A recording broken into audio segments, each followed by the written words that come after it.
Here's how to cut and store your romaine lettuce. This was a tip request from a young friend, Jordan. So Jordan, this one's for you. First of all, take a look at your romaine lettuce to make sure it has no brown leaves on the outside. If it does, just discard them. Then go ahead and cut that romaine lettuce in half lengthwise. Take each half and cut that in half again. This will make it really easy to slice through all the romaine, creating small bite-sized pieces, which is what you want. So a big slice, about 1 to 1.5 inches.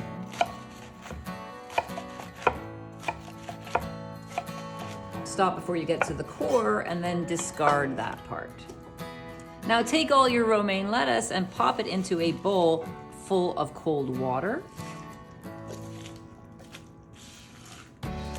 This is to get off any of the dirt that was on those leaves. Rinse it around. Now, if you have a salad spinner, you can go ahead and use a salad spinner to get off any excess moisture. If you don't have a salad spinner, no worries. Get a clean kitchen towel. Down on your cutting board, go ahead and lift your lettuce up out of the water, draining off as much as you can. Spread it out on your clean towel, and then roll it up in that clean towel. This is gonna squeeze out any excess moisture.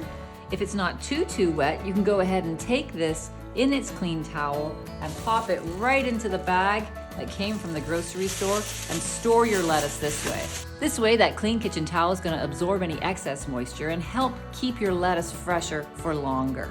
Go ahead and store this in the fridge. If there's a tip that you'd like to see, be like Jordan. Leave it in the comments below.